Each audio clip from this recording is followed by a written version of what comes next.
dengan kita akan berdoa terlebih dahulu dan setelah itu saya akan memberikan pengantar daripada Pri IDMC pada malam hari ini. Mari kita berdoa Bapak Ibu sekalian. Bapa, kami datang ke hadirat-Mu pada malam hari ini, kami mau mengucap syukur, terima kasih untuk kesempatan di mana kami bersama-sama boleh berkumpul melalui sarana Zoom pada malam hari ini untuk kami boleh belajar bersama-sama bagaimana kami boleh Tuhan menjadi gereja yang justru bertumbuh, berkembang, dan boleh Tuhan bukan menjadi gereja yang menua.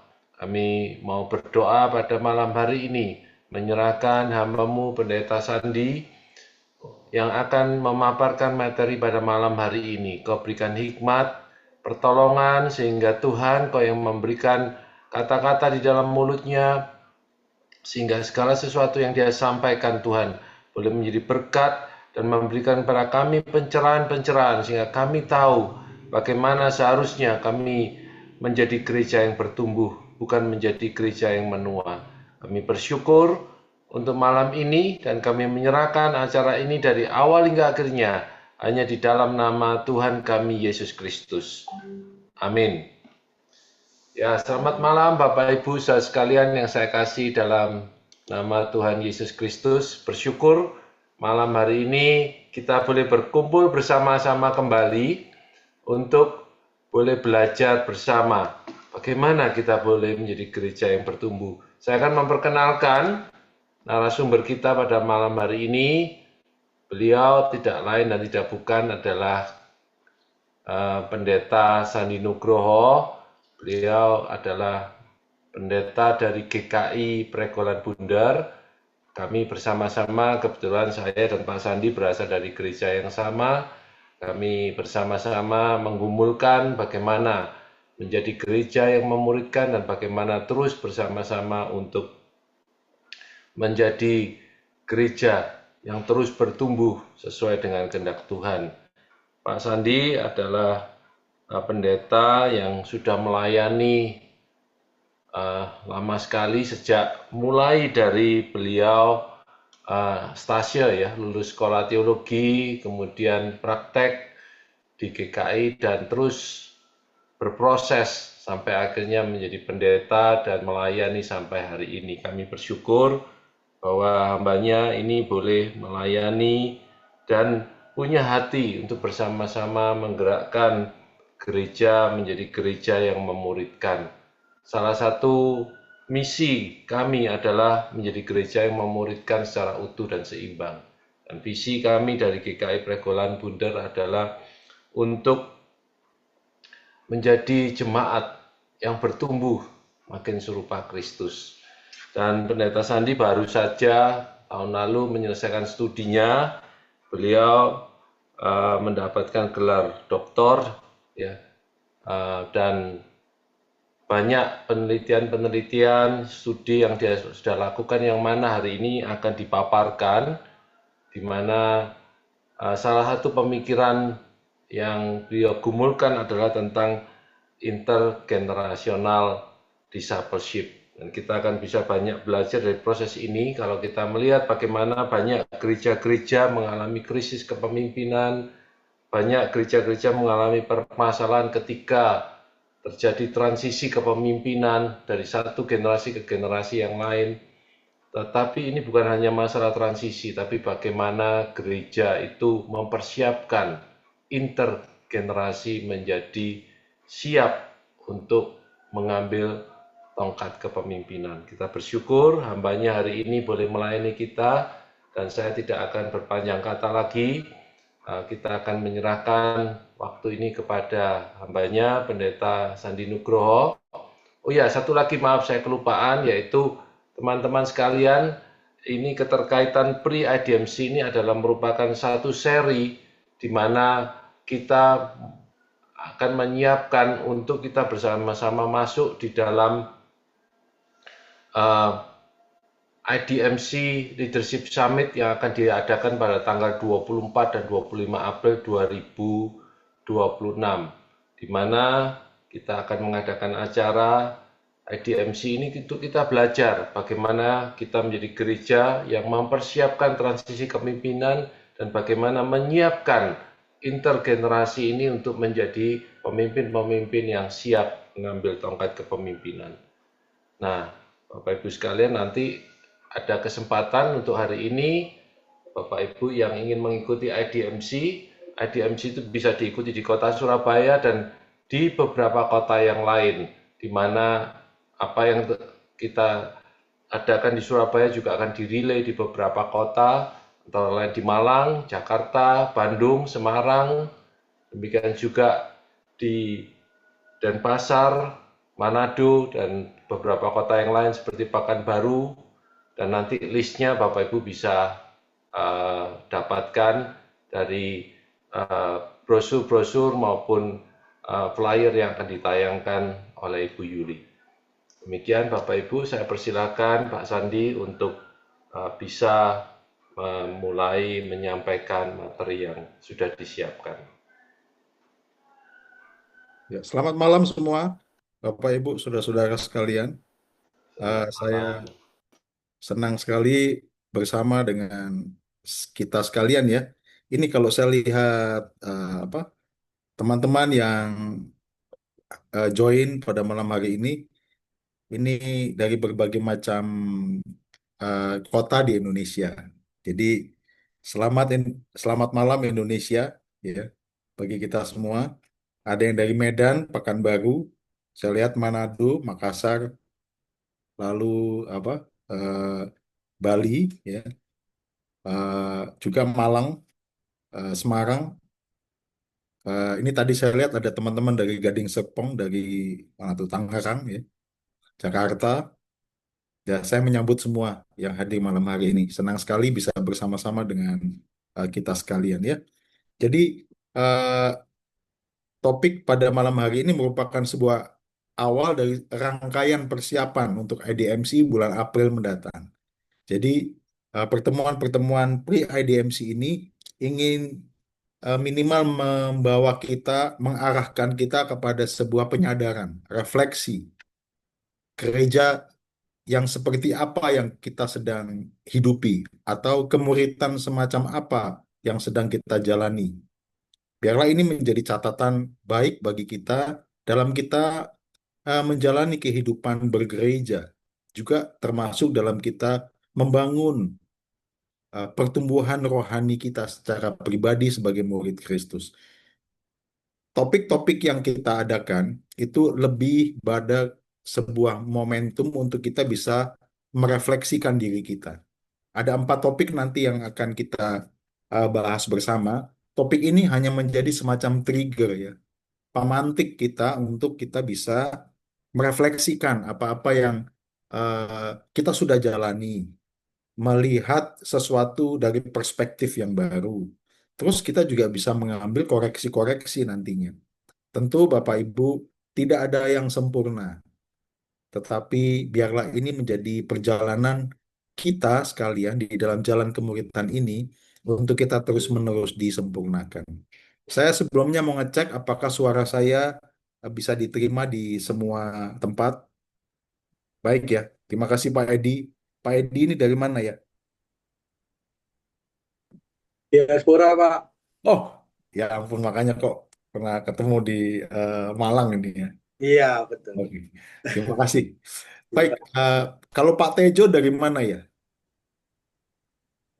Malang, Pak. Oh, Malang. Oke, Ya. oke. eh, terima kasih. Pak David eh, Mawuntu ini dari mana ya? Manado. Oh, Manado. Selamat, selamat bergabung, Pak ya. Oke, baik. Saya akan mengambil waktu sampai dengan jam 7, mungkin 7:45 begitu ya, 7:40, 7:45 supaya kita bisa lebih banyak berinteraksi dan mendalami ya. Baik.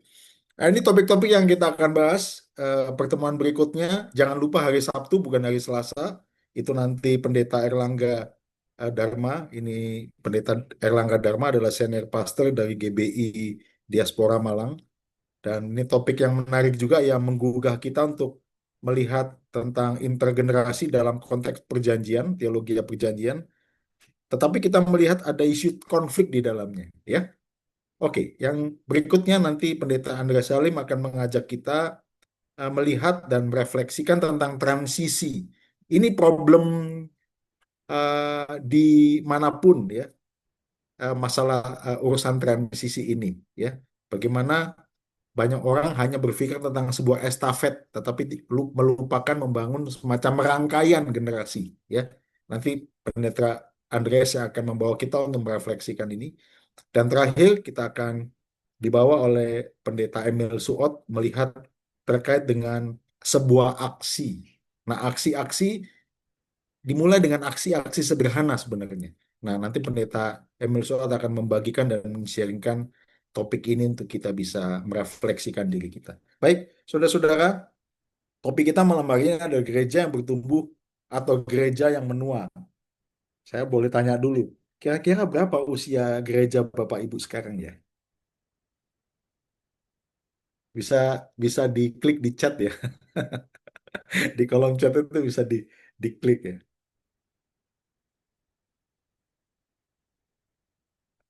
Berapa ya kira-kira ya? Ada yang mau berapa tahun ya? Oke. Ya, mungkin ada yang berapa ya? Ada yang oke. Mungkin Pak Sindu bisa ngeklik juga usia gereja kita, Pak Sindu. Karena Pak Sindu sama dengan saya. Ya, Ya. mungkin Juli juga dari GKI Pregolan ya. Mungkin diklik berapa itu usianya tahun ini. Berapa Pak Sindu? Rata-rata umur jemaat atau usia gerejanya, Pak? Usia jemaat. Usia Oh, jemaat. usia jemaat ya. Nah, itu Ya, dia. 45, Pak. Saya 145 tahun. Waduh. Ini rekor siapa nih yang paling tua ya? Ya. Oh. Baik, teman-teman. Ya, ini kalau bicara usia, maka kita akan diperhadapkan dengan isu tentang kronologis. Nah, saya mencoba mengajak kita sedikit mengambil sebuah perspektif ya dari ini. Bapak Ibu pernah tahu ini nggak? Body age. Saya waktu itu ke Penang, terus check up kesehatan. Betapa kagetnya saya bahwa usia saya itu lebih tua daripada umur saya. Wah, saya kaget kok apa maksudnya? Usia saya itu dulu 48, terus di sana tertulis saya usianya 57 tahun. Berarti saya lebih tua hampir 9 tahun. Saya tanya sama dokternya, ini maksudnya apa ini? Oh, organ tubuh Bapak itu kesehatannya kalau diukur bukan 48 tahun, tetapi kesehatan Bapak usia tubuh itu usianya 57 tahun. Berarti dalam tanda kutip Bapak kurang sehat. Oh ya, gini, saya bolak-balik ketemu sama orang, terus orang ngomong gini, wah Pak Sandi ini wajahnya lebih muda daripada umurnya. Rupanya kalau dokter dengan check up itu menyimpulkan berbeda. Saya ini lebih tua, tubuh saya lebih tua daripada umur saya. Ya, nah istri saya juga ngecek waktu itu sama-sama saya. Betapa kagetnya saya, usia istri saya itu saya lupa berapa, tapi masih 20 tahunan gitu, 20 sekitar 24 tahun. Padahal usianya 43 tahun. Berarti tubuh istri saya itu kalau dikategorikan melalui check up itu tergolong sangat muda, lebih muda 20 tahunan. Nah, saya menyimpulkan begini, apakah Anda lebih tua daripada usia Anda? Tolong jawab. Ya, kalau kalau Pastor Erlangga pasti kalau dicek up body age-nya usia 17 tahun itu ya. Nah, kalau teman saya ini ya. Jadi bukan hanya mukanya yang awet muda, tapi mungkin tubuhnya juga awet muda gitu ya. Nah, saudara-saudara, pertanyaan kemudian demikian ya, refleksi kita. Ini usia biologis sama usia kronologis itu beda. Usia kronologis menyatakan usia sesuai dengan urutan waktu, ditetapkan berdasarkan tahun kelahiran. Sedangkan usia biologis mencerminkan kesehatan dan jaringan kesehatan berdasarkan jaringan dan sel tubuh. Itu menggunakan eh, apa sebuah alat ukur namanya BIA, timbangan komposisi tubuh. Ya. Nah, teman-teman, kalau ditanya berapa usia gereja kita, ada yang bilang 90, ada yang bilang 5 tahun, ada yang bilang tadi 60 tahun, ada yang bilang 145 tahun. Saudara-saudara, gereja itu diukur bukan berdasarkan eh, kronologinya, tapi sebenarnya ada dua cara berpikir untuk melihat kondisi gereja. Usia secara kronologis atau usia secara eklesiologis. Usia secara eklesiologis itu berasal dari merupakan diterjemahkan dengan gereja atau jemaat, eklesia atau eklesia ya. Artinya gereja atau jemaat atau umat. Mereka yang dipanggil keluar itu adalah jemaat.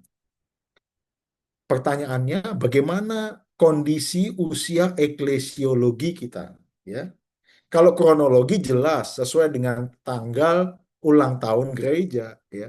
Ada yang merayakan, ada yang tidak merayakan. Ada gereja yang tidak merayakan apa namanya ulang tahun gerejanya tidak ada masalah ya. Ada gereja yang mengingat apa tahun kelahirannya atau tahun pertumbuhannya nggak apa-apa juga. Tapi pertanyaannya, berapa usia eklesiologi kita? Atau bagaimana kondisi eklesiologi kita? Saya membawa kita untuk bertanya begini. Bagaimana dengan kondisi kesehatan gereja Anda?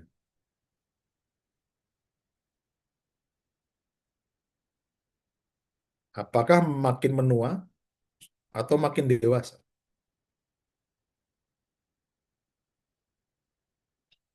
Alat ukurnya apa, Pak? Mari kita lihat bersama-sama. Ya. Satu pernyataan begini, setuju nggak, saudara? Semua gereja mungkin saja bertumbuh dan bertambah. Betul ya? Bertumbuh, bertambah banyak persembahannya, bertambah banyak jemaatnya, bertambah banyak pelayannya, bertambah banyak aktivitasnya. Tapi apakah semua pertambahan itu menunjukkan bahwa gereja itu bertumbuh? Iya juga, Pak. Tapi kalau kita mendalami lebih lagi, pertanyaan berikutnya, apakah gereja kita bertumbuh atau bertambah secara sehat? Ada banyak orang yang bertumbuh dan bertambah, tapi belum tentu bertumbuh dan bertambahnya itu sehat. Demikian juga gereja bertumbuh atau bertambah, tapi belum tentu bertumbuh dan bertambah secara sehat. Bapak, Ibu, Saudara-saudara, eh, banyak buku tentang pertumbuhan gereja. Ya, Bapak Ibu mungkin pernah membaca buku-buku ini ya. Ini buku legend nih, Peter Wagner ini legend. Ya. Terus sorry, ini ketutupan ini. Apa namanya Christian Schwartz juga legend itu pertumbuhan natural ya, yang putih. Sorry ketutupan itu. Juga ada barusan ini ada kunci pertumbuhan gereja ini melalui bilangan. Jadi ini banyak teori. Saya tidak akan menambahkan teori-teori ini. Buku-buku ini semua sangat baik. Maka bisa menjadi referensi atau menjadi semacam cermin dari gereja kita untuk kita bisa mengevaluasi diri. Pakailah semua buku ini, ya. Eh, tetapi minimal saya membaca 3 sampai 4 buku yang ada di sini, ya. Saya menyimpulkan juga belajar dari beberapa teori pertumbuhan gereja. Saya menyimpulkan dari semua teori ini ada satu hal yang sama. Apa itu yang sama? Yang sama ini.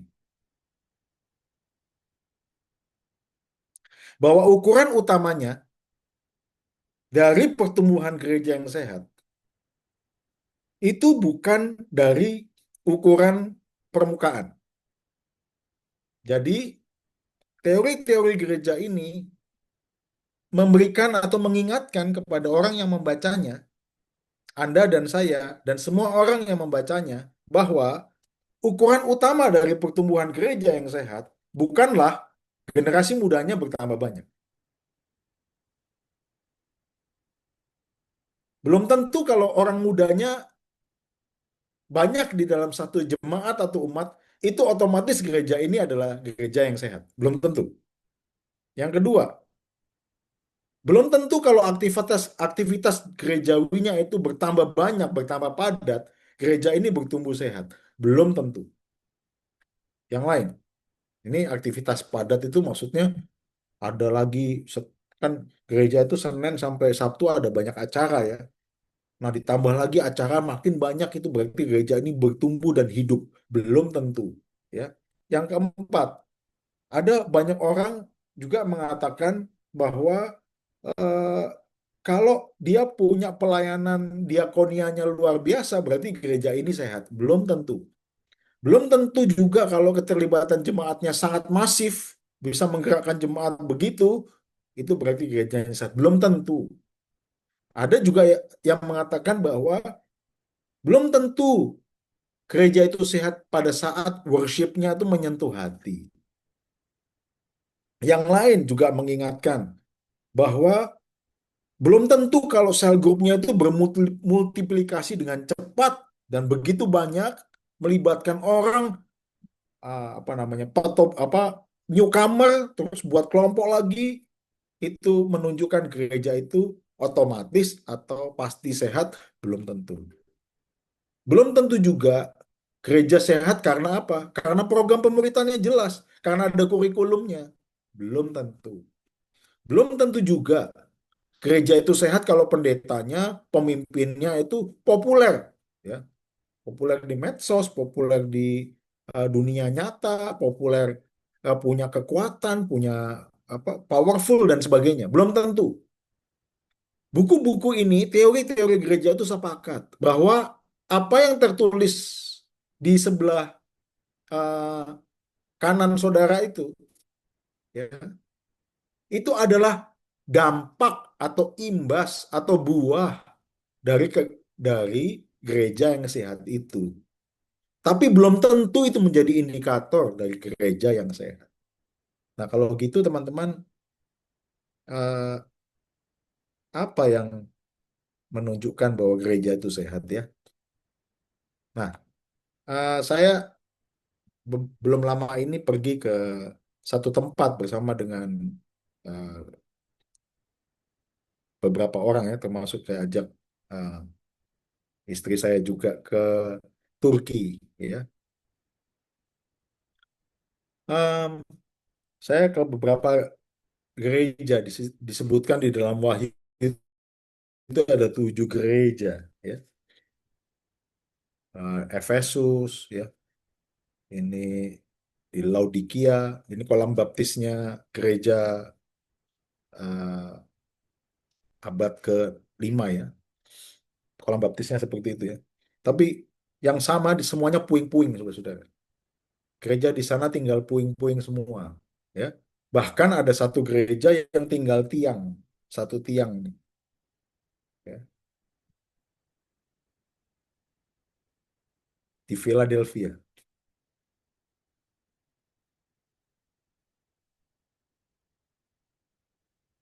Ya, sempat sedih kalau ngelihat kondisi di sana ya, dengan kondisi gereja ini, semacam ini. Tapi pertanyaannya sekali lagi, kenapa gereja itu ada? Untuk apa gereja itu ada?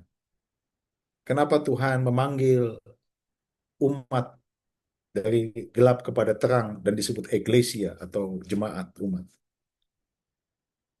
Saya melihat di sepanjang Turki itu, sampai Laodikia, sampai Kapadokia, balik lagi ke Istanbul, itu semua jejak-jejak jemaat mula-mula Asia kecil itu ada. tapi semua jadi puing-puing. Kemanakah gereja sekarang ini? Itu pertanyaan dari orang-orang yang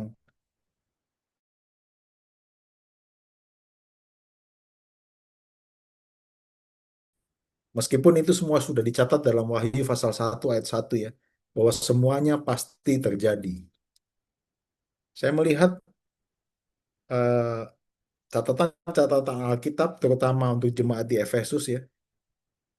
Wahyu itu juga mencatat untuk jemaat di Efesus, mereka itu kehilangan kasih yang mula-mula.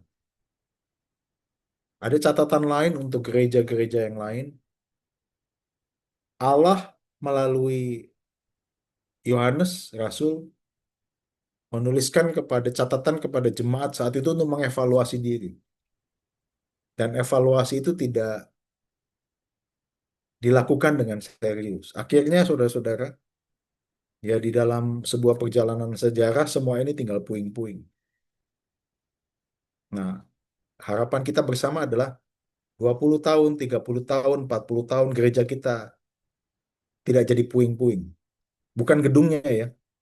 Saya katakan ada salah satu kita waktu perjalanan ini bertanya, di mana jemaatnya? Ya jemaatnya udah nggak ada.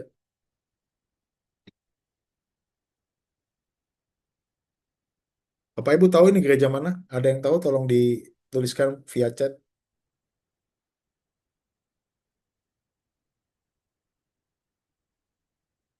Ini gereja salah satu mega church di Amerika, California, South California. Gereja ini dulu disebut sebagai Crystal Church atau Crystal Cathedral.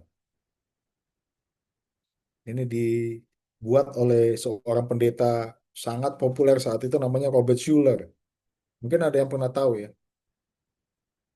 Nah, gereja ini sekali kebaktian itu sekitar 3.000 jemaat masuk di dalamnya. Tapi yang membuat ini menjadi fenomenal adalah bahannya semua dari kristal. Tahun 90-an gereja ini bangkrut. Gereja ini cukup besar awalnya karena salah satunya disupport oleh eh, Amerika ya karena Robert Schuller itu pendukungnya Demokrat, Republik, didukung secara politik oleh presiden saat itu, ya, dan mendanai sedemikian luar biasa, tapi akhirnya merosot merosot, akhirnya bangkrut, dijualah ke gereja Katolik. Sekarang existing menjadi gereja Katolik ya, gereja Kristal ini. Nah, saudara-saudara, eh, sebesar apapun gereja yang manusia bisa bangun, kalau tidak didasarkan kepada prinsip-prinsip yang mendasar yang Tuhan Yesus ajarkan, maka gereja itu akan tinggal sejarah, akan tinggal puing-puing yang mungkin eh, tidak akan berbekas lagi. Nah, ini menjadi refleksi kita ya,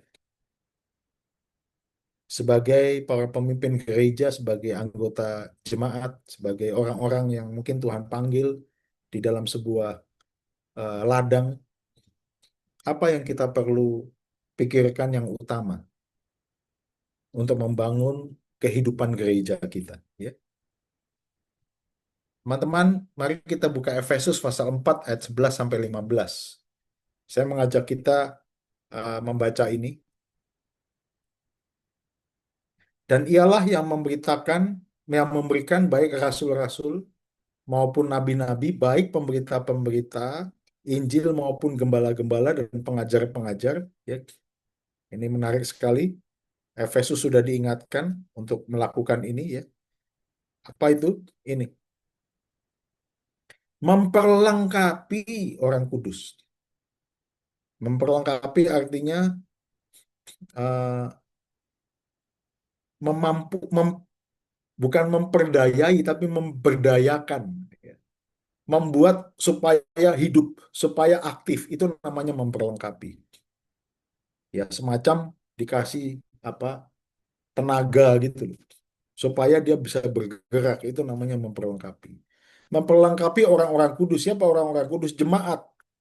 bagi pekerjaan pelayanan bagi pembangunan tubuh Kristus. Tidak bergantung pada satu orang, tidak bergantung pada pemimpinnya, tapi membangun kolektivitas, memperlengkapi, memberdayakan jemaat.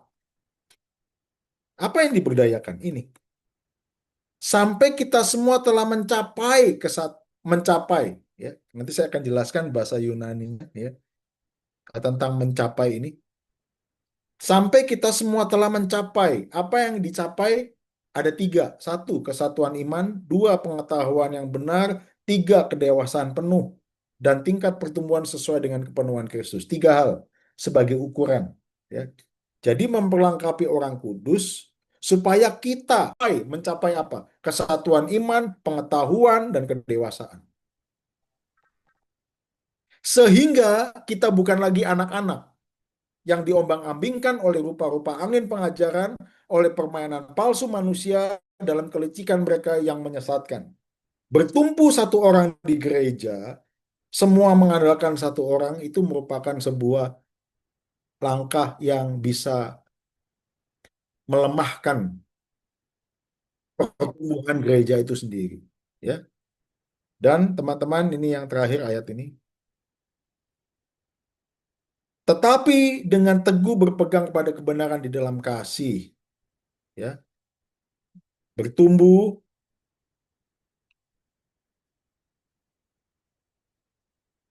di dalam segala hal ke arah Dia, Kristus yang adalah kepala.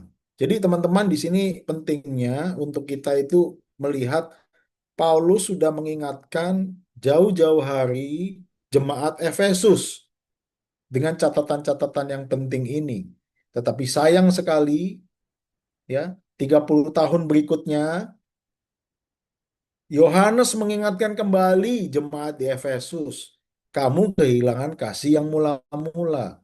Itu berarti kalau kita boleh menarik gambaran yang lebih utuh, pesan dari Rasul Paulus ini didengarkan, ya, tetapi belum tentu dilaksanakan, belum tentu menjadi refleksi, belum tentu menjadi catatan, belum tentu memperbaiki sikap dan juga kecenderungan arah dari gereja itu. Ingat ya, Efesus itu luar biasa gerejanya. Dicatat oleh Wahyu itu, wah, kalau secara kemasan, itu pasti orang akan terkagum-kagum melihat pertumbuhan gereja Efesus. Tetapi Rasul Yohanes melihat kedalaman. Rasul Paulus melihat kedalaman. Seperti Tuhan Yesus bukan melihat kemasan. Tuhan Yesus melihat kedalaman. Itu juga yang dilakukan kepada setiap kita. Bahwa Tuhan Yesus memperhatikan kedalaman hidup kita. Memperhatikan kedalaman gereja kita. Nah, ini saya sering bolak-balik mengingatkan. Ya, bagaimana dengan kedalaman hidup kita, ya. Oke, saudara-saudara, saya melanjutkan dengan penjelasan. Nah, kita fokus kepada ayat ini, ya. Ayat ke-13. Ya, saya akan coba memakai ayat ini untuk menjadi tumpuan kita melihat dan merefleksikan diri kita. Saudara, kata sampai kita semua telah mencapai, itu di dalam bahasa Yunaninya, harafiahnya, itu sebenarnya bisa diterjemahkan dengan tiba pada tujuan. Ya, bukan berhenti pada tujuan. Atau stop pada tujuan, tapi tiba pada tujuan.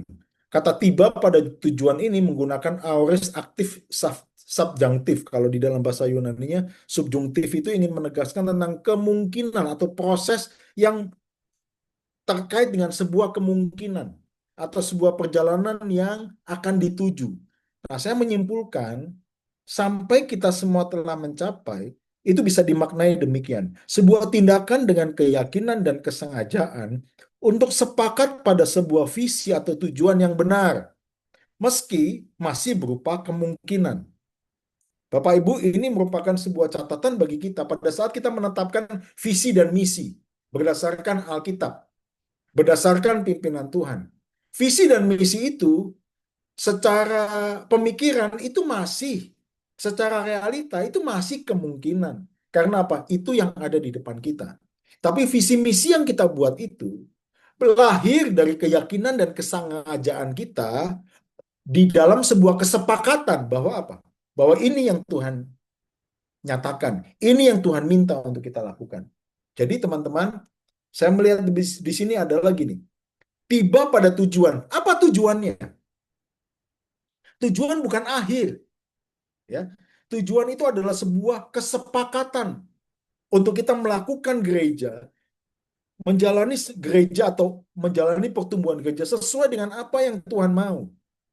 Itulah tujuan kita. Maka ada 3 hal yang penting di sini yang Rasul Paulus catat ya di dalam Efesus pasal 4. Yang pertama, tentang kesatuan iman. Apa itu kesatuan iman? Di dalam perspektif Rasul Paulus, tulisan-tulisan Rasul Paulus atau Pauline writings, iman itu terkait dengan komitmen penuh. Nah, di dalam konsep teologinya Rasul Paulus, kata iman itu terkait dengan 2 dimensi, statis dan dinamis. Statis itu apa? Statis itu semacam batu yang tidak bergerak, statis. Iman itu harus kuat, statis. Tetapi iman itu harus dinamis. Dinamisnya ditunjukkan melalui apa? Ketaatan yang aktif atau active obedient. Sebuah ketaatan yang aktif. Ya.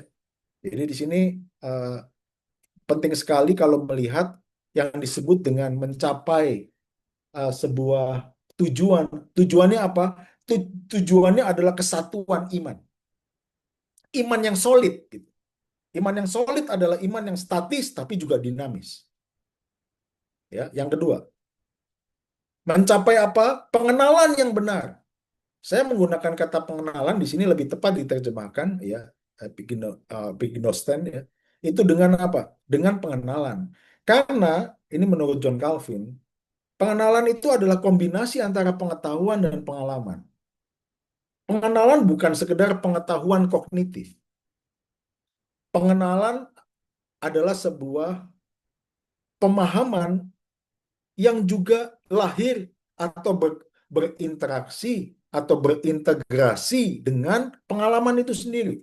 Nah, pengenalan itu adalah kolaborasi antara pengetahuan dan pengalaman, ya. Dan ini sangat terkait dengan relasi kita dengan Tuhan.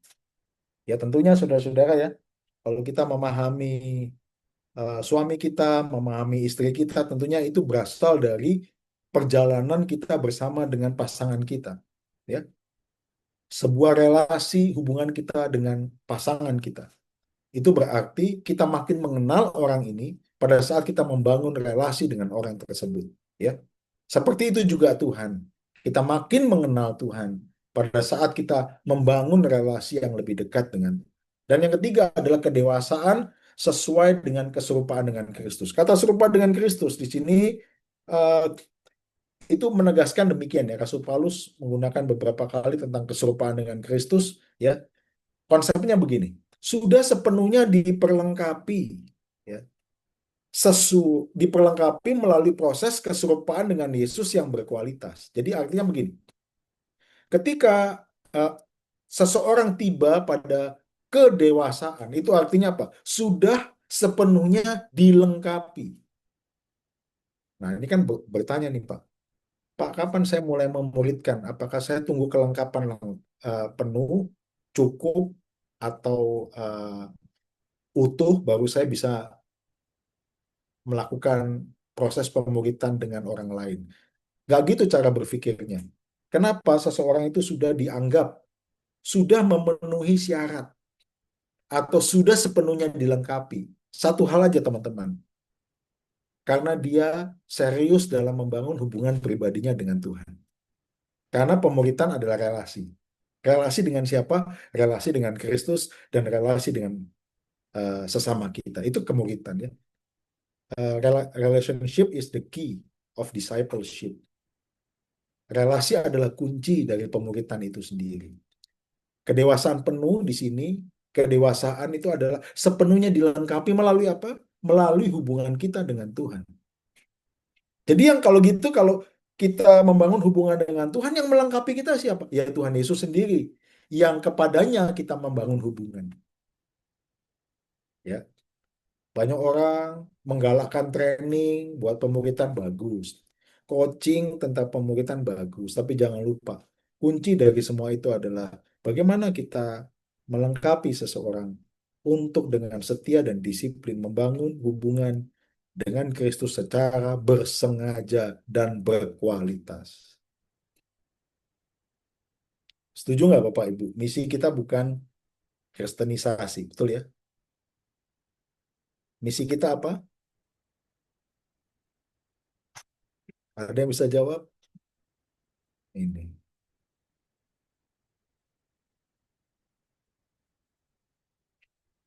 Ini Pak Sandi ini maksudnya apa sih? Kristusisasi itu artinya serupa dengan Kristus ya. Ini bahasa GKI ya. Saya pakai. Kristusisasi adalah apa? Proses kehidupan yang terus-menerus serupa dengan Kristus. Artinya apa? Kita sedang melalui proses Kristusisasi. Supaya lebih gampang. Jadi kalau jadi orang Kristen. Ya. Tapi kalau Kristusisasi menjadikan orang, membawa orang terus serupa dengan Kristus. Itu Kristusisasi. Dan Anda dan saya sekarang ada di dalam proses Kristusisasi. Ya. Karena apa? Karena ini kunci dari kehidupan kita sebagai umat Allah. Ya. Oke, baik teman-teman. Eh, di dalam konsep Rasul Paulus, kedewasaan itu terkait dengan tiga hal. Ya. Yang pertama, status. Sebuah status pertumbuhan orang percaya sebagai kondisi yang perlu dirumuskan dan disepakati bersama. Ya, visi misi gereja kami menjadi jemaat yang serupa dengan Kristus. Oke, dibikin lebih eh, konkret lagi, pemuritan yang utuh dan seimbang itu prosesnya. Proses proses untuk serupa adalah pemuritan. Tetapi kami mewujudkan lagi dengan tiga nilai, tanda atau indikatornya. Apa itu? Otentik, peduli, dan misional. Otentik itu dalam, peduli itu relasi antar jemaat, dan misional itu bergerak untuk keluar penjangkauan dan perjumpaan. Saudara, ada banyak nilai yang lain, tapi kami sepakat status pertumbuhan jemaat itu dengan tiga nilai ini. Pak, ada banyak nilai buah, ada buah roh yang sembilan apa? Silakan teman-teman menentukan kesepakatan. Karena visi misi kan terbatas dalam kurun waktu. Manusia ini terbatas dalam aspek dan area pertumbuhannya. Maka kita butuh kesepakatan. Apalagi kalau kita bicara tentang apa? Jemaat atau umat yang banyak, gitu. Ya. Kita perlu apa? Sepakat, status sebagai sebuah status. Status ini perlu dirumuskan. Jadi kalau Bapak Ibu ada di dalam sebuah kolektif kepemimpinan atau kepemimpinan kolektif, menjadi penatua, menjadi diaken atau menjadi pendeta atau menjadi pastor atau apa ya, orang-orang kunci di dalam sebuah umat, sebuah jemaat, baiknya kita juga melakukan kesepakatan. Kesepakatan di dalam konsep tentang pertumbuhan. Status kita ini, oke, kita mau menjadi murid Kristus, oke, setuju. Tapi kemuritan macam mana yang kita tetapkan bersama? Ya, minimal walaupun kita tidak sempurna, itu menjadi apa jangkar kita untuk kita bergerak atau menjadi acuan kita untuk melangkah. Ya. Yang kedua, kedewasaan itu terkait dengan apa? Dengan habitus. Habitus ini bahasa Yunani yang menjadi akar kata dari habit. Saya melihatnya bisa diterjemahkan macam-macam, tapi saya lebih cocok menerjemahkan sebagai gaya hidup. Jadi, sebuah habitus pertumbuhan orang percaya sebagai gaya hidup dan kecenderungan mental transformasional. Apa sih maksudnya? Mental transformasional begini. Bapak Ibu, kita jadi Kristen bukan supaya karakter kita tambah baik loh ya. Kita jadi orang Kristen bukan supaya kita lebih sabar loh ya. Tetapi kita menjadi pengikut Kristus supaya apa? Hati kita itu jadi baru. Maksudnya jadi baru apa sih? Orientasi kita bukan untuk diri kita sendiri. tapi hidup kita tuh hanya untuk Yesus. Ini yang membedakan kita dengan keyakinan lain. Keyakinan lain itu mengajarkan orang-orang berbuat baik, mengubah karakternya supaya dia mendapatkan imbalan. Imbalannya apa? Masuk surga, imbalannya apa? Pahala, macam-macam imbalannya. Orientasinya pada diri mereka sendiri sebenarnya. Beragama menjadi baik, orientasinya pada diri sendiri.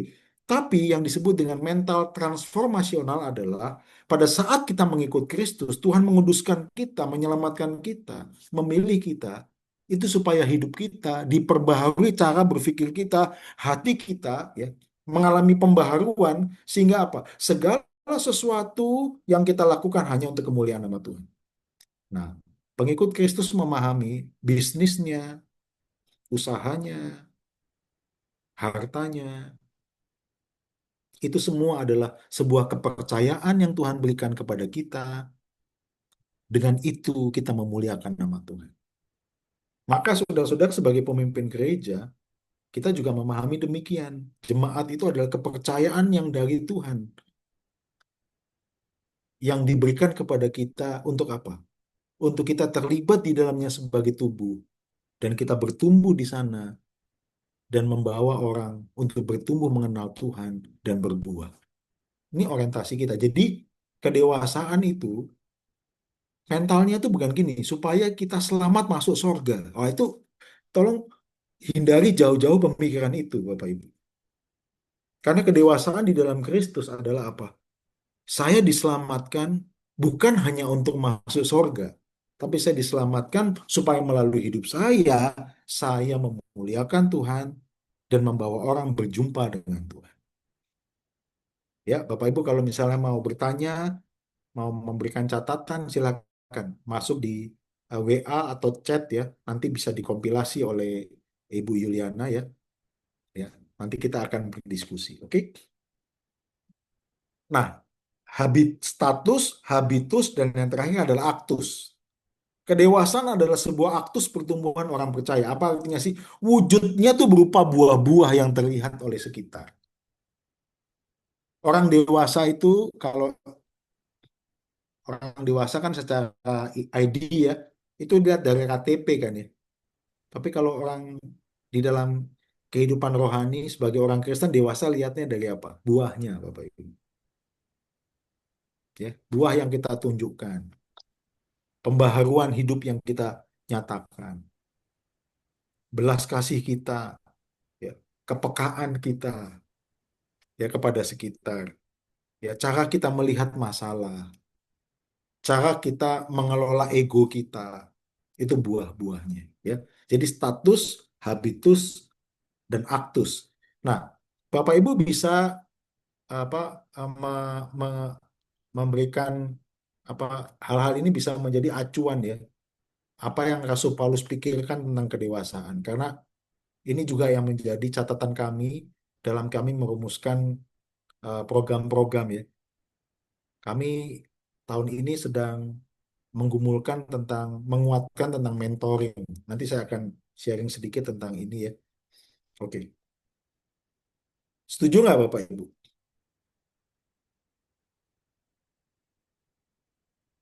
Ini gereja juga menjadi tua itu pasti gereja ya. Tambah tambah tahun kan tambah tua ya. Tapi menjadi gereja yang dewasa itu pilihan kita. Nah, mari kita bertumbuh uh, dewasa ya. Oke. Nah, ini yang saya mau sharingkan Bapak Ibu. Uh, apa yang bisa menjadi catatan bagi saya, bagi teman-teman GKI Peregolan ya. Mungkin ada di sini beberapa teman GKI Peregolan dan juga kita ya. Saya mau membagikan ini. Uh, Bagaimana cara memastikan untuk kedewasaan itu ya. Supaya kita nggak menua dan kalau menua itu maaf ya bukan bukan tua itu bagaimana ya. Kalau menua kan kadang-kadang dihubungkan dengan apa ya satu kondisi yang akan pasif dan akan menjadi hilang dan mati gitulah gitu. Hubungannya gitulah. Tapi gereja yang selalu hidup adalah gereja yang mendewasakan jemaatnya ya. Maka Ini salah satu pola yang mungkin bisa jadi referensi kita ya. Eh, Bapak Ibu pasti di dalam kehidupan jemaatnya ada ruang-ruang ini. Saya sebut dengan ruang ya. Ruang publik itu adalah eh, ruang di dalam kehidupan saudara yang paling banyak melibatkan orang ya. Pastinya itu ibadah ya. Secara umum itu ibadah ya. Yang kedua adalah ruang tengah. Ruang tengah adalah ruang sosial. Kalau ibadah itu kan jumlahnya banyak. Sedangkan ada di beberapa gereja tuh ada kelompok wilayah, ada gathering apa ya, gathering pasutri, ada gathering bapak-bapak. Sekarang ada di gereja itu lagi hype-nya itu lion dance. Ya. Saya saya lucu juga ada satu pendeta saya teman pendeta senior. Aktivitasmu apa sekarang? Saya sekarang tiap minggu lion dance, lion dance. Oh iya, berapa orang yang ikut? Dulunya cuma 5 orang, sekarang berapa? Wah, sekarang 36 orang. Wah, itu jadi ruang tengah gitu ya. Dan bisa melibatkan banyak orang. Nah, itu yang datang itu jemaatmu atau orang Kristen. Oh, banyak yang bukan Kristen. Wah, ini jadi bisa jadi apa ya? Momentum misi sebenarnya kan. Jadi ini ruang tengah gitu. Tetapi lebih kecil lagi adalah ruang kecil. Di setiap gereja itu ada KTB, kelompok kecil, apalagi ya, cell group, ya, komsel, ya. Jadi bayangkan Bapak Ibu ruang besar itu ibadah, ya, ibadahnya 500, 400, 200 itu ruang besar, ruang tengah itu yang mungkin kalau gereja yang ibadahnya 200-an, mungkin ruang tengah itu 60 orang, 60-an ada gathering, tapi kelompok kecil ini 3 orang, 4 orang, dibagi kelompok-kelompok. Tetapi di dalam ruang kecil, mengkerucut setelah ruang kecil adalah ruang cermin. Ini orang-orang tertentu yang lebih dekat dengan kita secara relasi. Yang ngomongnya itu sudah otentik gitu. Kita bisa ngaku dosa di sana. Orang bisa tahu siapa kita. Bisa terbuka, otentik. Kita jadi nyaman. Topeng kita bisa kita lepas, gitu. Kita nyaman di sana untuk kita bisa menjadi diri kita. Dan yang terakhir adalah ruang sendiri kita bersama dengan Tuhan. Solitude, saat teduh, selah, ya, macam-macam namanya. Ada walking prayer, ada selah, ada macam-macam namanya ya. Di gereja beberapa tradisi menggunakan Lectio Divina. Ya. Ini ruang sendiri bersama dengan Tuhan. Nah, teman-teman, saya memaknainya begini. Semakin dalam, mengkerucut semakin dalam, itu semakin ada pada kedalaman. Dalam gitu. Tapi semakin keluar, semakin ke atas, itu semakin luas. Gereja yang sehat adalah gereja yang konturnya seperti ini. Dan Bapak Ibu kalau ditanya, yang menopang gereja ini, itu ruang yang mana ya? Ini saudara. Sadar nggak Bapak Ibu, bahwa gereja kita, jemaat kita, itu bukan ditopang karena aktivitasnya, karena persembahannya, karena jumlah anak mudanya banyak, bukan. Tapi ditopang dari apa? Ada orang-orang yang betul-betul punya kualitas, komitmen, untuk menjaga ajaran, untuk menjaga spiritualitas, untuk tetap berdoa, ya, untuk tetap apa mengarahkan untuk fokus, fokus, fokus. Nih, orang-orang di dalam ruang cermin adalah kunci. Nah, saya mau ingatkan ya, teman-teman, semua ini sebenarnya lahir dari konsepnya Tuhan Yesus. Ingat ya, kalau ditanya Yesus itu memuridkan gimana caranya?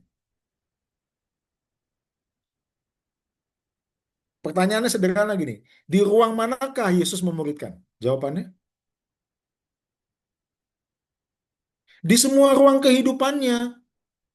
Dia khotbah kepada 5.000 orang, dia punya 70 murid, dia punya 12 murid, dia punya 3 murid yang apa? Yang sering diajak secara khusus peristiwa kristologis itu sering mengajak 3 orang muridnya ini. Tapi dia punya ruang sendiri dengan Bapa. Kalau ditanya Yesus memuridkan di ruang mana? Semua ruang kehidupannya. Maka gereja harus memuridkan itu di semua ruangan hidup, saudara-saudara. Di ibadah melalui tema-tema, kepada orang-orang di wilayah, itu melalui apa? Melalui mungkin himbauan-himbauan diarahkan ya, kepada 12 murid, mungkin apa? Kelompok-kelompok kecil, kepada 3 orang murid atau orang yang lebih sedikit, melalui apa? Coaching, training, mentoring. Nah, ini yang mungkin menjadi catatan kita ya, bahwa seringkali kita melupakan ruang hidup ini sebagai tempat di mana kita memuridkan. Nah, pertanyaannya begini, Pak, saya harus fokus kemana nih? Kalau semuanya dikerjain nggak sanggup saya. Ya sama, betul betul teman. Kita nggak sanggup melakukan semua ini. Tapi kiranya ini menjadi catatan kita bahwa gereja itu harus perlu melakukan kemuritan, proses pemuritan di semua ruangan hidupnya, ya. Dan saya mengusulkan dan memikirkan demikian, ya. Kan mengkerucut tuh ya tadi segitiga ke bawah. Nah, segitiga ke bawah itu saya mau ingatkan pengerucutan ini bukanlah sebuah sistem atau konsep berdasarkan prinsip eksklusivisme relasional, namun berdasarkan prinsip kualitas relasional. Apa sih maksudnya? Teman-teman, gini loh, seringkali banyak orang berpikir, Pak, kalau misalnya Yesus dengan 3 orang murid-muridnya, Petrus, Yakobus, Yohanes, berarti Yesus punya hubungan eksklusif dengan mereka. Enggak ya, Yesus itu melakukan itu hanya satu, memastikan kualitas. Karena dia tahu, dia punya apa rencana bahwa murid-muridnya inilah yang akan melebarkan kualitas. Ini bicara tentang multiplikasi sebenarnya. Saudara bayangkan, kalau kita tidak menjaga kualitas kita, multiplikasi kita ini berbahaya loh. Bapak Ibu, hati-hati. Kalau kita tidak menjaga kualitas kemuritan kita, kita sedang memultiplikasi monster loh. Bukan murid. Makanya kenapa kualitas murid ini perlu kita jaga. Saya nggak terlalu pusing, bingung dengan jumlah jemaat, Bapak Ibu. Karena Tuhan yang ukur kok. Saya lebih pusing pada apa? Bagaimana saya sebagai pendeta menjaga kualitas itu? Karena itu yang Tuhan lihat. Kualitas kemuritan itu loh. Ini kualitas yang perlu kita jaga. Petrus, Yakobus, Yohanes yang 3 itu, dia juga punya murid-murid yang lain di dalam sejarah gereja untuk menjaga kualitasnya. Dan kita melihat murid-murid Petrus lah yang menjaga kualitas nanti. Gimana apa dogmatika dan pengakuan tentang Trinitarian itu terjaga. Kualitas-kualitas itu yang perlu kita jaga. Nah, ini sudah tiba saatnya kita tuh berpikir bahwa bagaimana kita menjaga kualitas pertumbuhan gereja kita ya. Saya mau akhiri ini karena sudah 19.45 ya. Saya mau membandingkan, ada sekarang banyak gereja yang melakukan segitiganya kebalik. Ini leadernya, top leadernya, ini core leadernya, ini leader cell-nya, ini activity kolaboratornya, ini jemaatnya. Ini ada nih gereja yang melakukan ini. Jadi pendeta itu jadi bos, ya. Istrinya bosnya dia ya. Jadi di atasnya pendeta ada istri pendeta ya. Oh itu ada tuh. Terus di bawahnya ada orang-orang kuncinya. Ini gilanya nih. Pendeta ini nggak mau salaman sama orang lain. dan dia orang punya punya apa? Punya kelompok eksklusif. Gila nggak? Jemaat nggak bisa akses langsung ke pendetanya. Orang-orang khusus. Dia hanya membaptis orang tertentu. Luar biasa ya orang ini. Ya mudah-mudahan yang ada di sini enggak ya. Kita nih pendeta nih di gereja GKK, GKKK, GKKA, GKI nggak boleh pilih-pilih ya. GBI nggak boleh pilih-pilih. Pendeta harus ke semua orang, bisa menyentuh semua orang. Yang itu persis yang dilakukan oleh Tuhan Yesus. Salaman kepada semua orang ya. Ini bahaya banget ya kalau pendeta Erlangga memang sih top ya, terkenal. Jadi kalau saya salaman tuh saya langsung gimana gitu ya. Enggak ya. Pendeta Erlangga salaman sama semua orang ya. Ada pendeta loh tertentu nggak mau salaman sama orang karena ketika salaman katanya kuasanya bisa lepaskan orang ini. Ya ampun. Ah, saya nanti ngomongin orang lain lagi ya. Oke ya, Bapak Ibu tahulah siapa orang itu ya. Ini melakukan ini. Saudara tahu panahnya ke bawah nih. Panahnya gini nih. Visi diperkuat ke bawah. Kalau ke atasnya apa? Ini. Makin kayalah pendeta itu. Menggerakkan ke bawah. Yang menarik sekali jemaatnya itu masih punya pemikiran gini. Oh, itu adalah buah dari pelayanan. Masih ada yang punya pikiran gitu loh. Ya. Jadi, ini perlu hal-hal yang untuk kita evaluasi ya. Oke, teman-teman, eh, saya punya eh, satu prinsip ya, altis altum. Altis itu yang kelihatan, altum itu kedalaman. Spiritualitas orang Kristen juga perlu membangun kedalaman, yaitu spiritualitas.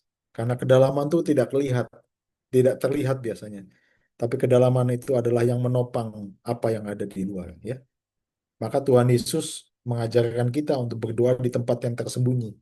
Karena di tempat yang tersembunyi itulah kualitas doa kita otentik, murni, dan asli. Ya.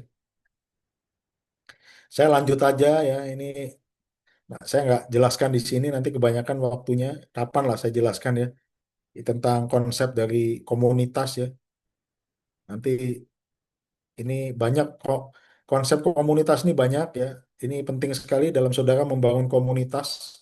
Saya punya teori ini untuk apa? Intergenerasi, intersubjektif, tapi nantilah ya kapan kita akan diskusi lagi. Tapi intinya begini, komunitas saya punya ya keyakinan komunitas kita atau komunitas orang percaya adalah wujud perjumpaan dengan Kristus dengan dunia. Sekaligus tanda rangkulan Kristus bagi dunia. Jangan lupa, komunitas kita bukan hanya bersatu menjadi batu,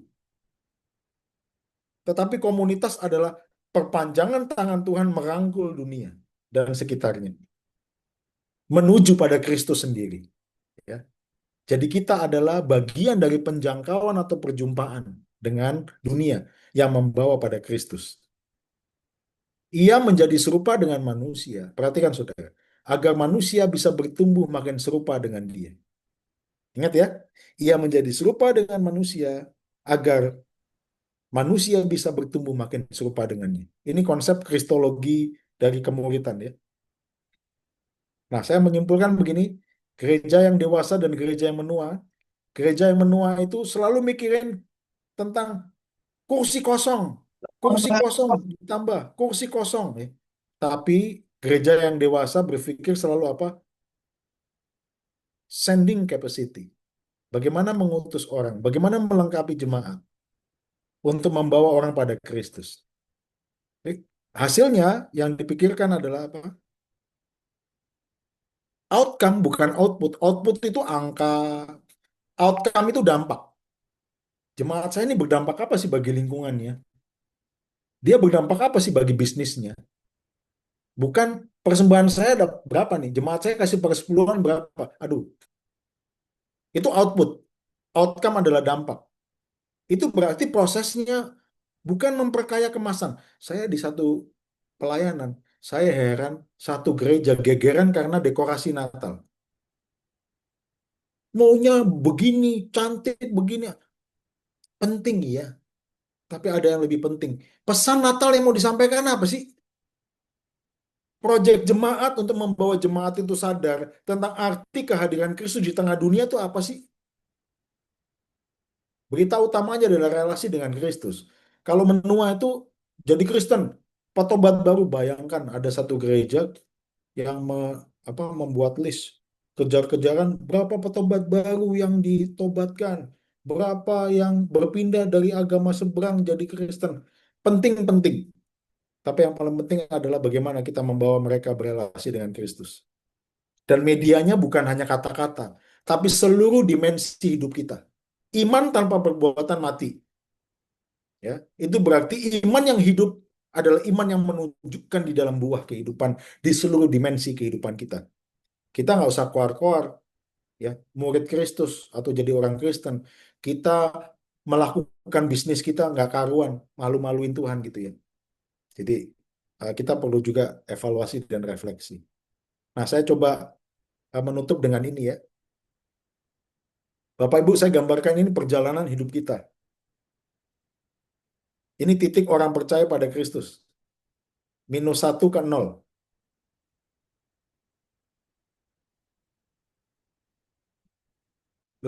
7 ke 8 ini mentoring tadi. Untuk membawa orang makin dalam. 10 ke 11, orang apa ya? -10 ke 11. Ini mungkin orang-orang yang dulunya radikal, itu jadi simpatisan. Ini saya simpulkan begini. Ini menutup malam hari ini, sebelum kita diskusi. Membawa seseorang dari -10 bergeser ke -9, sama pentingnya dengan membawa seseorang dari -1 bergeser ke titik 0. Setuju nggak? Dan inilah yang disebut dengan proses pemuritan. Kiranya Tuhan memberkati kita semua. Bersyukur sekali bisa berinteraksi dengan kita semua dalam perjalanan iman ini. Tuhan memberkati. Saya kembalikan kepada Yuli. Nanti bahan bisa disiarkan oleh Yuli ya. Terima kasih. Siap. Terima kasih Pak Sandi Ini untuk usul pemaparannya. konkretnya Oh, silakan. bisa dibaca sambil Yuli menjelaskan. Oke, baik, terima kasih Pak Sandi untuk pemaparannya. Nanti slide akan kami bagikan dan juga untuk putaran video ini akan kami akan upload di YouTube IDMC Indonesia. Jadi bisa untuk dilihat untuk menjadi pembelajaran lagi karena kayaknya masih banyak nih ya materi-materi. Semoga ini cukup untuk menjadi awal pemantik ya, pemicu untuk kita sama-sama memikirkan mengenai kemuritan dalam konteks gereja kita masing-masing. Bapak Saya Ibu sudah sebelum kirim bahan di, siap. saya sudah kirim bahan di. Ya, terima kasih. Siap. Terima kasih, Pak. Nah, Bapak Ibu, ini kita akan masuk ke tanya jawab, tapi sebelumnya saya ada beberapa pengumuman dulu, Bapak Ibu, yang saya mau sampaikan. Yang pertama, saya mau pertama sebelum pengumuman diberikan, kita akan foto bersama dulu, Bapak Ibu. Mumpung masih pada banyak dan masih lengkap, ya, saya minta kesediaannya untuk membuka kamera. Bapak Ibu yang bisa buka kamera, minta kesediaannya untuk membuka kamera. Di sini hari ini ada peserta 130 peserta saat ini yang kita akan foto beberapa lembar, beberapa halaman. Di sini ada 3 halaman di tempat saya. Ya, Bapak Ibu. Saya mohon kesediaannya untuk membuka kamera untuk bisa kita foto bersama. Saya tunggu beberapa menit. Beberapa detik. Beberapa detik kita akan foto bersama. Oke. Tolong ditahan ya Bapak Ibu karena ada 3 halaman, kita akan mulai foto bersama-sama. Oke, 1, 2, 3.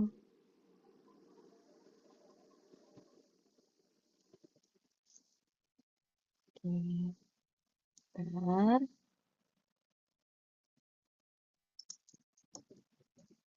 Mungkin Saya, posenya Pastor Erlangga bisa beda-beda ya, soalnya akan beberapa halaman kali di kedua. foto. Nah, Oke, halaman kedua, sebentar. ikut ikut Tahan dulu Bapak Ibu ikut ya, tanda ditahan dulu. jempol. Ikut banget. 1, 2. Oke, Apalagi yang enggak selain setelah jempol? nah, ini udah halaman berbeda Pak. Sebentar Pak, saya foto dulu yang ketiga. Oke, kalau mau sudah sepertinya Bapak Ibu.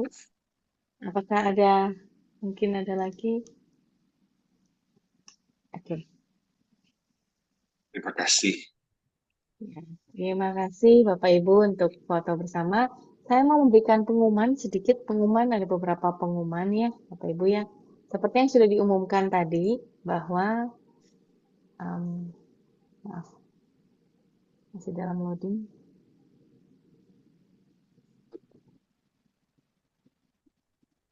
Oke. Bahwa seminar Pre-IDMC ini adalah rangkaian seminar online. Dan yang berikutnya ini adalah seminar kita yang kedua. Hari yang berbeda Bapak Ibu di tanggal 21 Februari 2026 di hari Sabtu, waktunya juga berbeda yaitu di pukul 10 hingga 12 siang. Jadi kita akan berselang-seling Selasa, Sabtu setiap bulan hingga nanti pada saat IDMC. Ini sudah pendaftaran sudah dibuka, boleh difoto, akan juga saya bagikan di grup gitu ya. Dan semua update ini akan kami update di Instagram IDMC di bawah sini Bapak Ibu bisa melihat, bisa di-follow, like dan share gitu ya. Subscribe untuk mengikuti untuk mendapat update baru. Nah, juga ada kabar sukacita Bapak Ibu untuk setiap kita yang hari ini datang yang khusus untuk Surabaya. Jadi Bapak Ibu yang bukan di Surabaya dan tidak berencana untuk datang ke Surabaya, ini bukan untuk Bapak Ibu, ditunggu di kota masing-masing. Ini kami masih dalam proses kompilasi untuk semua kota-kota yang akan ada, gitu ya. Jadi tolong didoakan dan mungkin kalau Bapak Ibu punya kota yang dari gereja-gereja di kota yang tidak pernah mengadakan hosting IDMC, bisa reach out ke saya, bisa kontak ke saya atau di WA IDMC Indonesia itu juga boleh ditanyakan. Boleh, silahkan ditanyakan. Adakah enggak di kota saya di mana gitu? Apakah akan diadakan hosting mungkin atau gerejanya mungkin tertarik untuk menghost? Juga silahkan bisa dikontak ke kami. Nah, kabar baik buat Bapak Ibu yang di Surabaya dan belum mendaftar untuk IDMC 2026, khusus hari ini, spesial harga untuk pre-IDMC 1 yaitu harga di hari pre-IDMC yaitu 300.000. Ya, biaya ini untuk mengcover semua kebutuhan materi, kebutuhan makan, kebutuhan tempat dan support-support yang digunakan. Gitu, Bapak Ibu. Kalau harganya misalnya saya 300.000 tapi saya memberikan lebih sangat boleh, boleh. Karena itu akan kami pakai demi mensupport. Ada beberapa rekan-rekan yang membutuhkan membutuhkan support untuk masalah biaya, itu akan digunakan subsidi silang. Silahkan bisa di screenshot, bisa di foto, atau nanti saya akan bagikan di WA group juga. Dan yang satu lagi, ini adalah segala sesuatu ini merupakan bentuk pelayanan ya. Jadi kalau Bapak Ibu tergerak untuk mengambil bagian dari gerakan kemuritan di Indonesia, boleh membagikan berkat melalui QRIS ini di pergerakan kemuritan Indonesia melalui QRIS berikut. Bapak Ibu sebentar lagi saya akan mengirimkan juga di chat untuk link evaluasi Bapak Ibu. Untuk link evaluasi kita, mohon diambil waktunya untuk mengisi link evaluasi tersebut. Stop sharing dulu. Mohon disempatkan waktu untuk mengisi link evaluasi untuk bisa memberikan kami feedback mengenai acara ini selanjutnya. Oke, silahkan Bapak Ibu yang mempunyai ada beberapa pertanyaan. Ini sudah beberapa sudah punya, em, sudah ada pertanyaan. Pak Sandi boleh silahkan Ya, langsung baik. direspon. Mungkin selamat untuk teman-teman yang live karena dari beberapa tempat yang sudah jam 9 di Indonesia Timur ya. Mungkin Indonesia Tengah ya. Indonesia Tengah. Tengah sudah jam 9 ya. Hmm. Tadi beberapa izin live ya. Bahan saya sudah kirimkan nanti bisa didalami. Oke, saya akan merespon beberapa pertanyaan. Beberapa kami simpan nanti untuk berikutnya ya. Mungkin juga ada teman-teman di MC yang bisa membantu menjawab eh, apa nanti ya. Oke,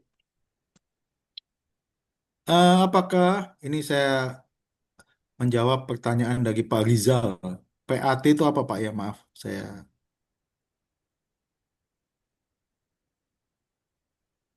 ada Pak Rizal di sini. PAT itu apa ya? Atau dari Hanya nama, hanya nama Pak oh nama. Sandi. Maaf, maaf. Kode Eh, aja. dari gereja mana Pak? Maaf, saya boleh tahu supaya kita bisa. Kristus Manado, Oh, Manado ya? Oke. Apakah gereja harus memiliki standar pelayanan yang jelas untuk para hamba majelis dan hamba Tuhan, atau hanya mengalir saja? Karena ini dimaknai sebagai pelayanan. Saya tadi catatan saya di poin sampai kita telah mencapai itu karena kita bergereja bersama dengan komunitas atau kolektif, apalagi kalau gereja-gereja tertentu ya yang menekankan kepada kepemimpinan kolektif, perlu adanya kesepakatan, Pak. Itu yang saya sebut dengan status pertumbuhan itu. Walaupun kesepakatan itu tidak sepenuhnya bisa merangkul atau merangkum semua perspektif atau semua persepsi, tapi pentingnya kita punya semacam rumusan sederhana yang kita bisa sepakati.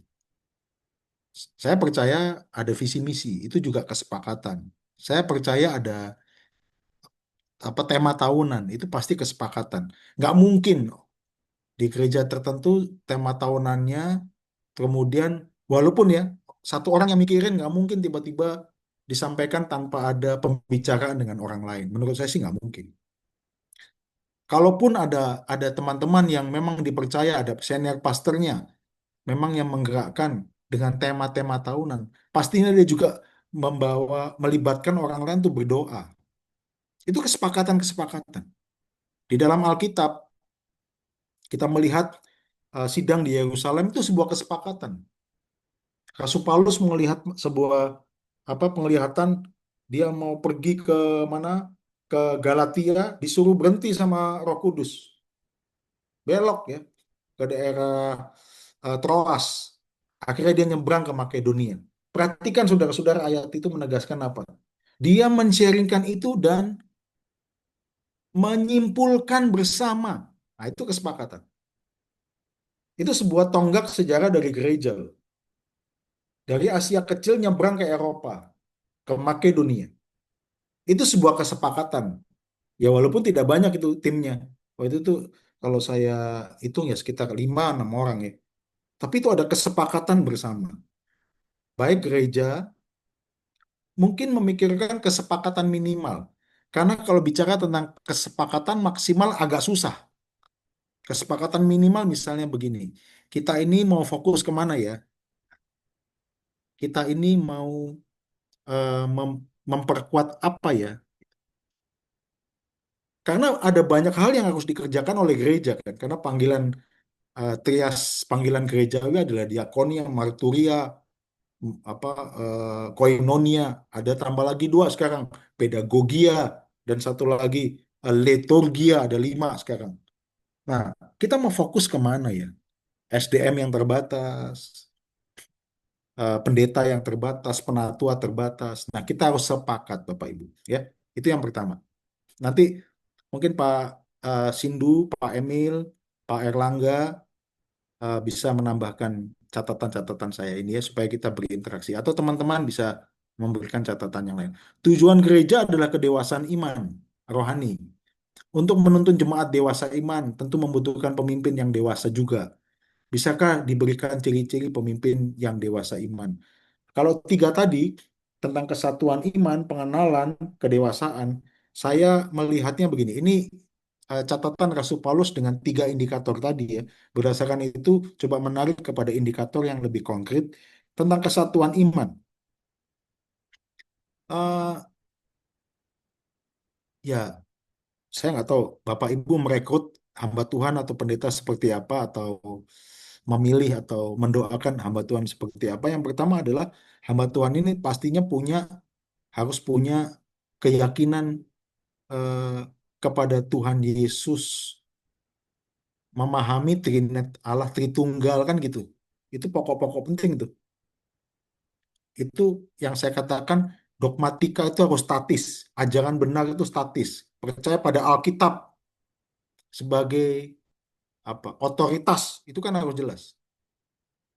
Terus apalagi ya? Eh, nah, kalau ketaatan yang aktif kan gini. Gimana orang ini, eh, hamba Tuhan ini atau pemimpin ini punya ketaatan yang aktif.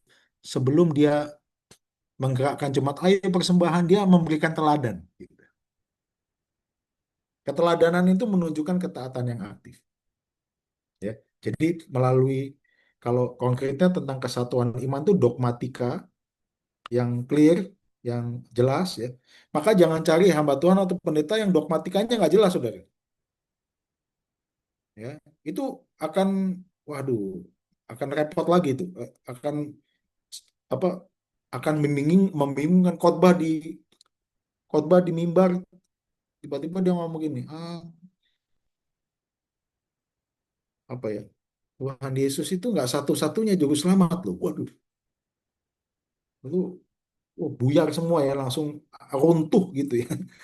Jadi itu pokok-pokok iman yang penting ya tentang kesatuan iman. Yang kedua atau bahasanya solid imannya. Solid iman itu dua. Satu bicara tentang dogmatika, statis ya. Yang kedua adalah tentang dinamika, yaitu keteladanan. Yang kedua adalah pengenalan yang benar. Dia itu juga menunjukkan apa ya? Sebuah kerinduan untuk bersekutu dengan Tuhan. Ini bukan hanya mengikuti aktivitas ya, tapi dia bersekutu dengan Tuhan. Ada kerinduan. Dia mengenal Tuhan, mau belajar. Ya, itu perlu ditunjukkan ya. Kerinduannya dia untuk mengenal Tuhan. Ya, Eh, yang ketiga adalah catatannya seorang pemimpin itu perlu juga menunjukkan eh, komitmennya juga untuk apa? Untuk membawa jemaat itu bertumbuh. Bagaimana dia mau punya hati untuk apa ya?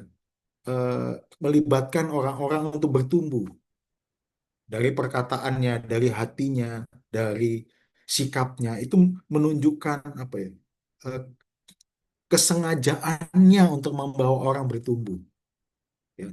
Jadi bukan pemimpin yang mencari aman gitu loh. Yang penting aku sudah dapat penghidupan ya sudah, aku cari aman. Tapi seorang pemimpin yang punya kerinduan untuk membawa orang untuk bertumbuh, walaupun ya pada saat tertentu eh, mungkin perkataannya itu tidak diterima oleh komunitas. Mungkin nasihatnya itu menyak apa ya nggak eh, menyinggung orang-orang yang apa ya yang hanya hanya mengejar sesuatu yang tidak jelas, aktivitas-aktivitas yang mungkin tidak berorientasi pada pertumbuhan. Mungkin demikian ya. Itu catatan dari saya. Mungkin nanti teman-teman bisa tambahkan. Itu mungkin ada teman-teman yang lain, Yuli memberikan masukan di WA.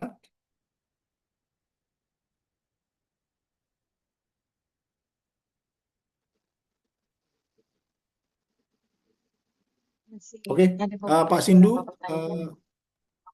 Pak Erlangga, Pak Emil, mungkin bisa memberikan catatan.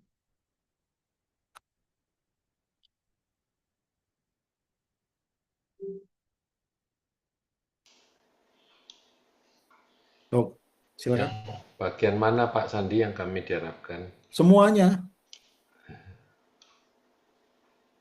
Iya. Em, Kalau tadi satu hal mengenai kualifikasi kedewasaan pemimpin itu ya, bagi saya ya keserupaan dengan Kristus itu sesuatu yang penting ya dalam prakteknya itu saya belajar bagaimana mengikuti ajaran Tuhan Yesus bahwa saya itu harus kalau sebagai pemimpin saya itu harus siap untuk sangkal diri, pikul salib setiap hari dan mengikut Yesus. Dan di situ penyangkalan diri itu terutama eh, menyadari bagaimana keakuan saya itu harus setiap hari itu terus dibawa di dalam kaki salib Kristus karena itu pergumulan seorang pemimpin yang tadi Pak Sandi ceritakan bagaimana memimpin eh, jemaat dalam konteks spiritualitas pergumulan utamanya adalah bagaimana kita ini ya, siap untuk um, mengosongkan diri ya sebagaimana Kristus di dalam ketaatan mengambil rupa seorang hamba. Dan bagi saya itu adalah tanda-tanda ketika seorang pemimpin itu betul-betul makin serupa Kristus. Itu mungkin catatan saya Pak Sandi yang bisa saya sharingkan. Terima kasih. Yang kami lakukan di dalam proses mentoring di gereja, kita terus mengingatkan teman-teman untuk menjadi otentik dan menyadari bahwa yang terpenting adalah bagaimana Tuhan itu melihat kita. Walaupun mungkin dalam pemuritan itu ya akan ada banyak orang yang mengkritik kita, ada yang mempertanyakan apa hasilnya, tetapi Tuhan tidak mementingkan itu. Yang paling penting adalah ya bagaimana hati kita di dalam ketaatan kepada Tuhan, melakukan semua itu dengan kasih. Oke, terima kasih Pak Sindu. Pak Sindu. Ya. Oke, saya menyimak ada pertanyaan ini Ibu Deborah. Saya maaf, boleh Ibu Deborah dari mana nih ya asalnya? Saya dari Gereja Metodis Immanuel di Jakarta. Oh, terima kasih Bu Deborah ya eh, dari Jakarta. Oke, menurut Bapak, program apa yang bisa dapat hasil outcome di dalam tabel perbedaan? Oke, outcome ini begini. Outcome ini kita bicara tentang eh, dampak kualitas ya. Jadi bukan hanya output itu kan bicara tentang sesuatu yang eh, biasanya terukur dengan angka. Outcome ini lebih kepada dampak. Contoh, ketika kita membuat program persekutuan aja nih. Ini yang paling sering kali kan contoh ya persekutuan. Seringkali banyak gereja itu memikirkan outputnya, tolok ukurnya itu dengan angka yang hadir. Itu penting, gak ada salahnya.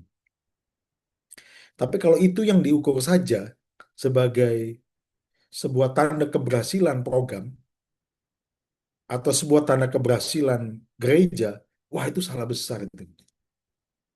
Kenapa orang nggak nanya? Dari 26 yang ikut eh, persekutuan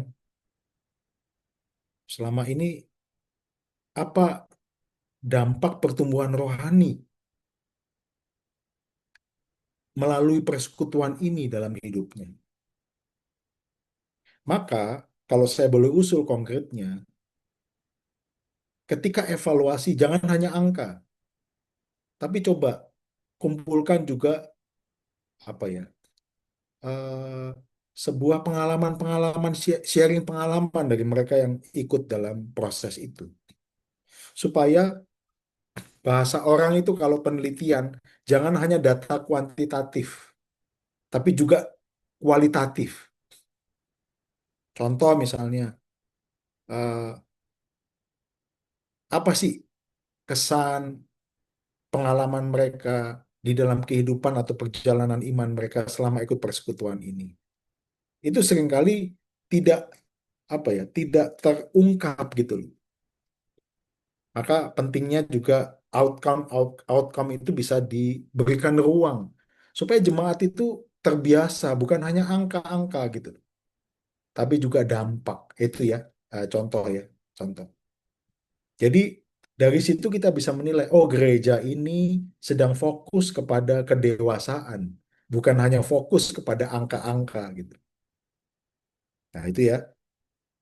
Yang berikutnya, di antara 3 konsep Paulus tentang kedewasaan, bagian mana gereja yang sering pincang?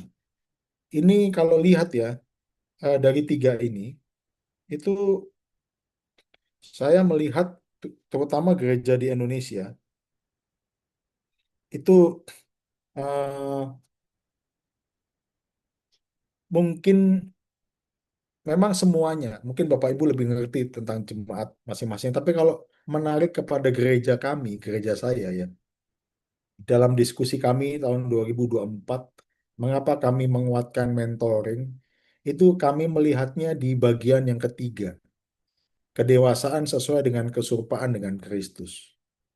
Maka kami bagaimana bagaimana melihat atau menjaga kualitas. Nah, menjaga kualitas itu kami pikir dengan mentoring gitu. Maka kami rancangkan mentoring yang lebih bersengaja. Kami mulai 2024. Memang mentoring ini kita sudah mulai lama. Tapi kemudian kami coba fokuskan kembali mentoring ini karena eh, menjaga kualitas kemuridan ini jauh lebih penting bagi kami. Ya, Eh, untuk nantinya memultiplikasinya itu eh, lebih lebih sehat gitu loh. Pemimpinnya, pemimpin komisi, pemimpin dalam konteks majelis jemaat, ya di dalam semua area seperti itu. Jadi kami, kalau saya melihatnya mengidentifikasikan diri itu di bagian yang ketiga di dalam kedewasaan, dalam keserupaan, menjaga kualitasnya. Mungkin yang lain eh, kalau urusan dogmatika, urusan keteladanan itu relatif bagi kami aman. Kalau bicara tentang eh, pengetahuan dan pengalaman itu masih relatif aman. Tapi urusan yang poin yang ketiga ini yang menjadi concern kami, catatan kami. Itu ya. Mungkin apakah secara umum di gereja-gereja di Indonesia terkait dengan hal yang ketiga mungkin Bapak Ibu yang lebih tahu ya. Oke. Adakah yang lain, Yuli?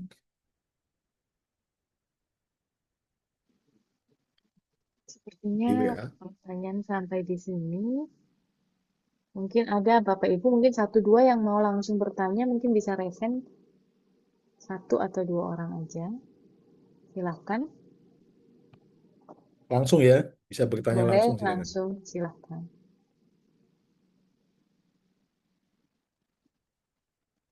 Ini di Manado udah jam berapa nih? Jam 9.19 ya. Ya, 9 Kalau di Pepatang Siantar jam berapa sekarang, Pak? Eh, Pematang Siantar sama Pak, Oh, wilayahnya sama ya.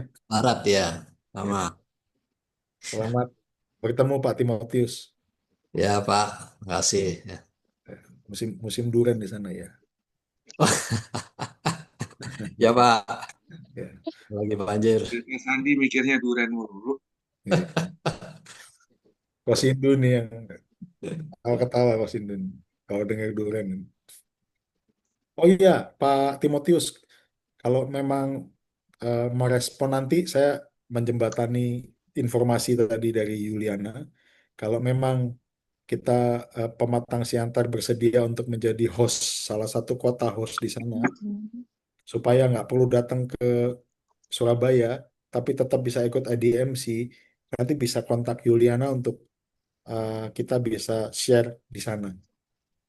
Oh, makasih Pak. Ya, Ya, langsung. kita kita Sudah, sudah Oke, sudah bersurat ya Pak ya. ya.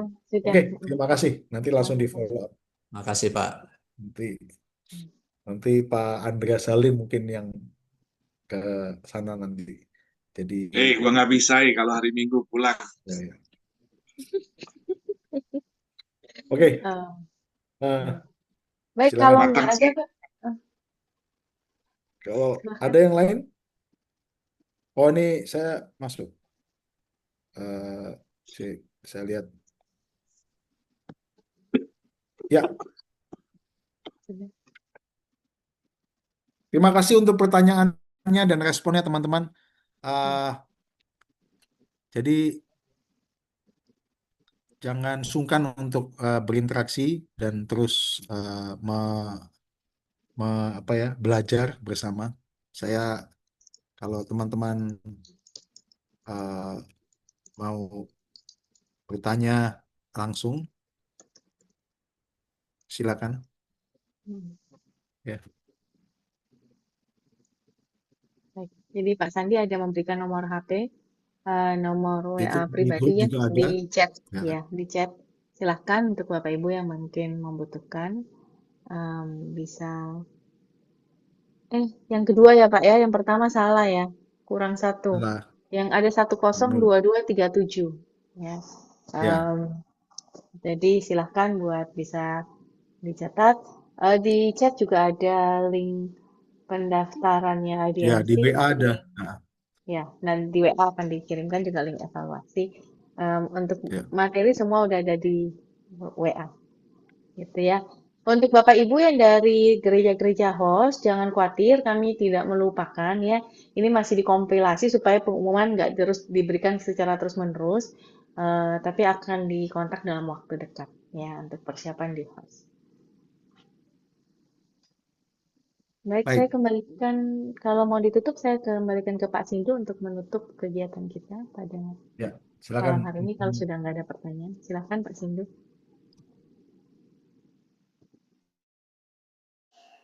Baik, Bapak Ibu sekalian, kita bersyukur bahwa pre-IDMC yang pertama ini sudah bisa diselenggarakan dan Bapak Ibu sekalian sudah mendapat banyak informasi tentang IDMC Leadership Summit yang akan diadakan 24 dan 25 April mendatang, yang mana akan diisi oleh reference Randy Pope dari Perimeter Church dan reference Tony Yeo dari Covenant Evangelical Church.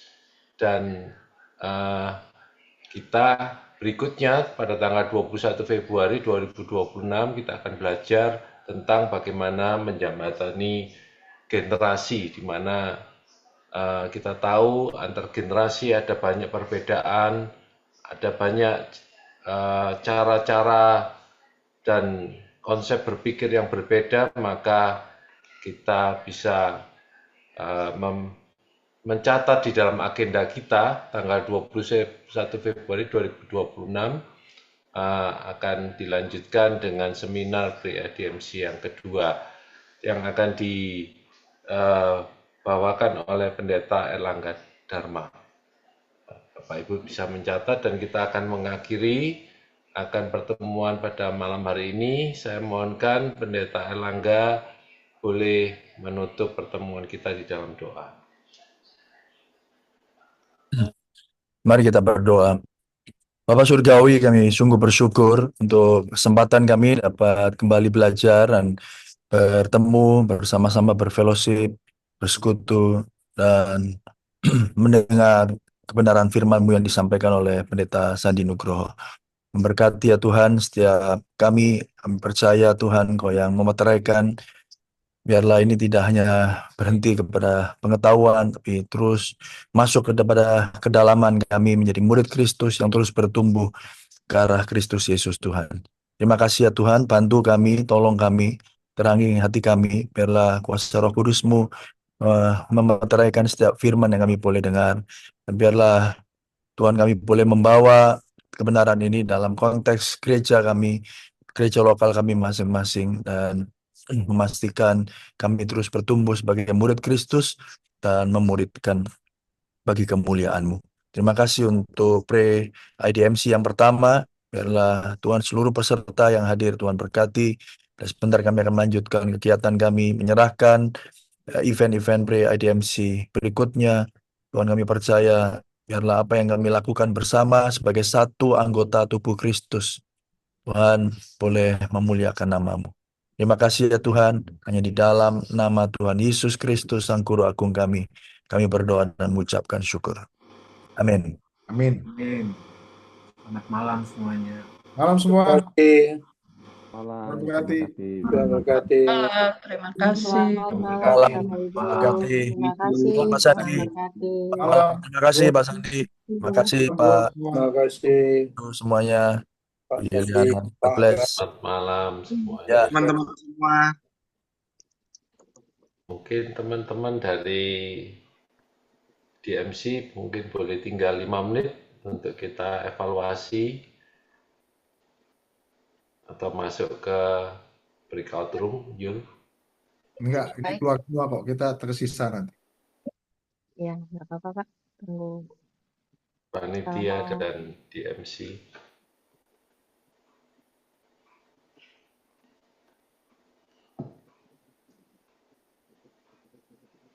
Oke.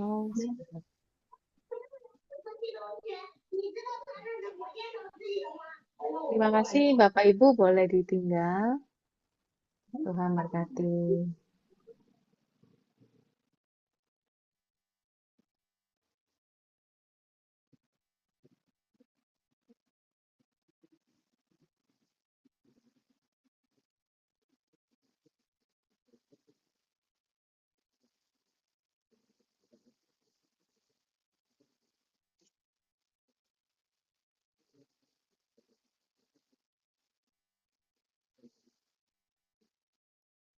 Saya tutup dulu rekamannya.